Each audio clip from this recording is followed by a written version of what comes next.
Okay, so we need to talk about what has happened to movie theaters, why they are flopping, and possibly even for the whole industry as well. Alright, so we're in 2024, and we're almost halfway through the year, and even with these movies that come out and start off summer movie season with from The Fall Guy, Furiosa, Garfield, and there's so much more movies coming out that are set to come out this summer with like big blockbuster releases, and even with some of these movies that have come out and they've underperformed and flopped. And even with this begs the question of, is summer movie season off to a bad start? Because even with these movies and that are not doing good and people are not showing up to the theaters, and what could save the cinema, and if something bad is going to happen to this industry, and there's so much more, and that's what I'm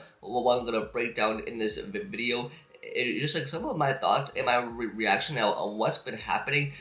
to all this, and there's so much more, and this is ever going to change the cinema forever as well. And so if you're new here, then be sure to subscribe and hit that notification bell so you don't miss out on any future videos. But now, let's just hop into it. And now, I'm going to start off with this video is with these points. And even with the first point is, why are these good movies flopping? And that is a great question. And even with the answer of that being is that even with these good movies that have kicked off summer movie season with The Fall Guy and Furiosa, I mean, which I enjoyed all those movies, and even with If, and there's so much more. But if you even know that with these movies that have come out and like underperformed and like otherwise flopped,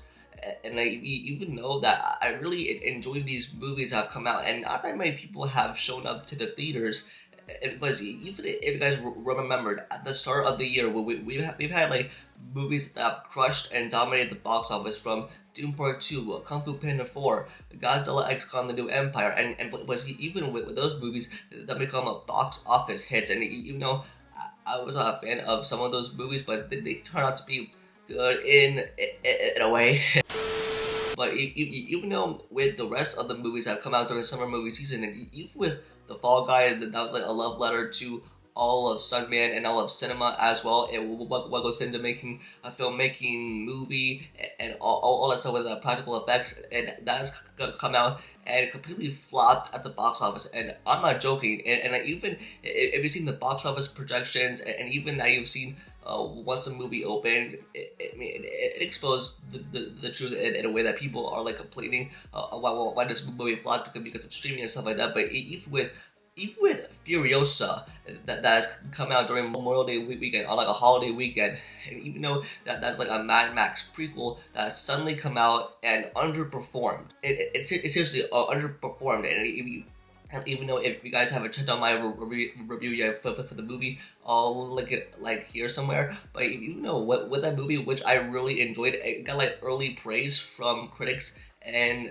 press. And even though that with these movies that come out and underperformed, it's sort of like, I mean, it has everyone worried about what has happening. And also, like, for me, I mean, let's face it, I love going to the movies. I like the smell of fresh popcorn and getting for that movie theater experience, especially with those recliners, of course, if you're at like an AMC. But you know, with the theatrical experience as never going away, because it has been around for so many decades, especially with big movies, especially from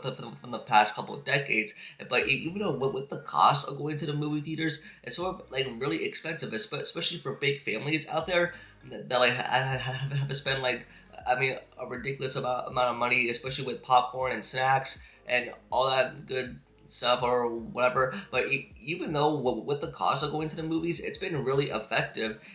especially as we're now like this generation of ticket prices and so much more. It's caused people not to show up to the theaters and wait for streaming, and that's the part that really concerns me about it. This is going to change everything forever. And now, the next thing to talk about is streaming taking over. That's right, ever since the pandemic, people have been trained to wait for movies to come to digital, so that they could sit on the couch and watch it at home, and even without going to the movies. And even with the movies that have come out and that have underperformed and flopped, people not showing up to the movies, and studios have rushed these movies out like 3 to 4 weeks after their release in theaters and not giving enough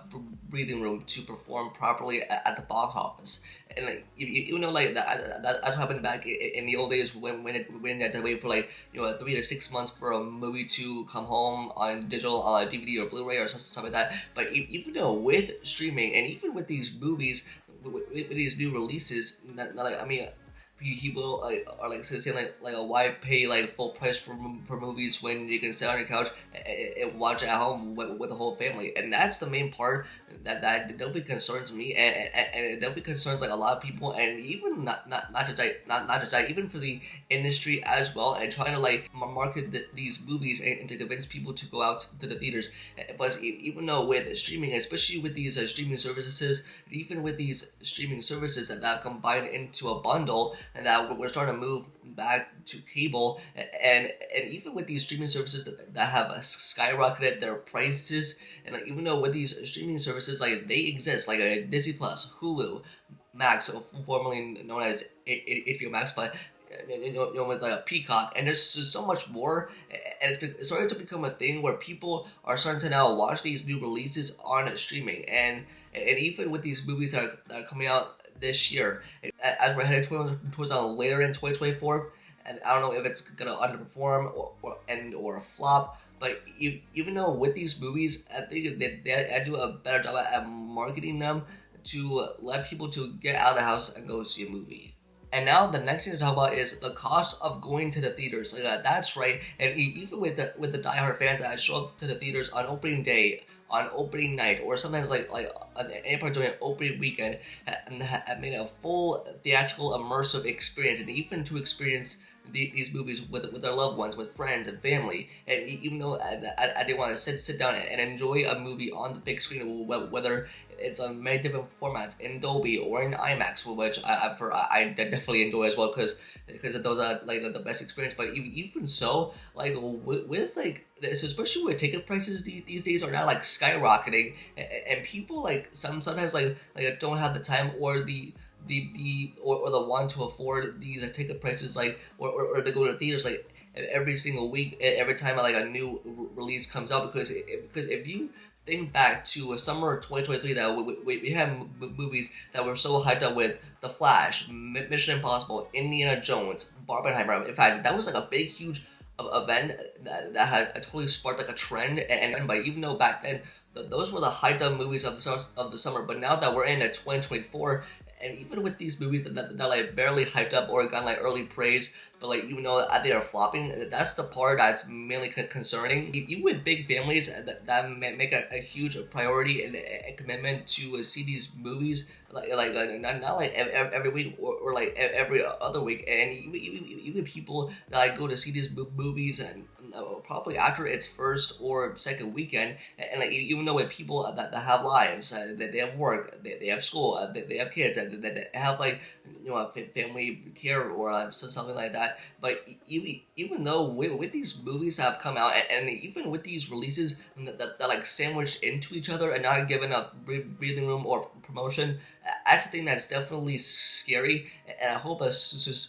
studios take note of this. And now with the next part is, and it's also like a big question is, can Deadpool and Wolverine save cinema? And that's right, with the upcoming MCU movie, the first R-rated movie in the MCU, with the return of Hugh Jackman's Wolverine and Deadpool for the first time since 2018, can it save cinema? Because even though if you guys have or have not known, last week tickets went on sale for this movie, and it already smashed and broke records, because even though like with early ticket pre-sales, they're like through the roof, and even coming from like the CEO of AMC theaters, that even more than 200,000 moviegoers have purchased their tickets ever before, and this was the most ticket pre-sales for any R-rated movie ever. And so with the Deadpool and Wolverine, that's off to a good pre-sale start, I think it's definitely going to save the cinema, because even though that, like with everything that we know about this movie, with the cameos and the X-Men and stuff like that, even though how this is going to impact the future of the MCU and for the multiverse, but even though with people, I think it's definitely going to save the cinema, because even though with people that want to show up to this movie, make it an event, it's like another No Way Home, Endgame. It's probably gonna be like like the best MCU movie post Endgame, and like even though that like it had like the most ticket pre-sales, and it's still through the roof, and I think it's gonna make $1 billion at the box office, because if you even know, I believe in this movie, and I believe it's definitely going to make back its money.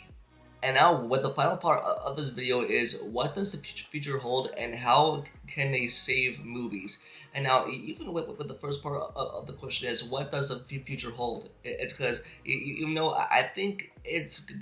gonna be a good future, because even though, because even if y'all remember last year, 2023, when we had the Hollywood strike, and like even with these movies that weren't being promoted by the actors, and that people weren't going out to see these movies, and that has made a huge impact even coming into this year, 2024. And like even though that, because I think in 2025, I think it's going to be the return of that, because even though in 2025 we have a whole comic book movie slate that is set to come out, and like even though, but I think it's definitely going to be a good future, and I think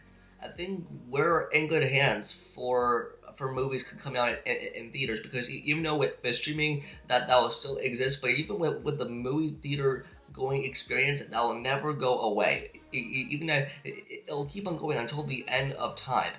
and like even though that people will show up for these movies, even though like I think we just had to be patient, and I think it's definitely something to hold out for. But I guess we'll have to wait and see at this point. But even though with these current summer movies that have come out, and even as we look at the rest of the summer movie slate, especially with new Bad Boys, Inside Out 2, A Quiet Place, and like, even though what those movies that have set to come out, I think people are definitely going to show up in the theaters, because even though with the theatrical experience that you can never get at home. That's why I'm speaking for you guys, like the people that go to the movies, that enjoy the experience. You cannot get that at home at all. And now, with the second part of the question is, how could they save movies? And that's simple. I think they need to simply market these movies better to convince people to get out of their homes and go see a movie, because and like even though that we've seen these movies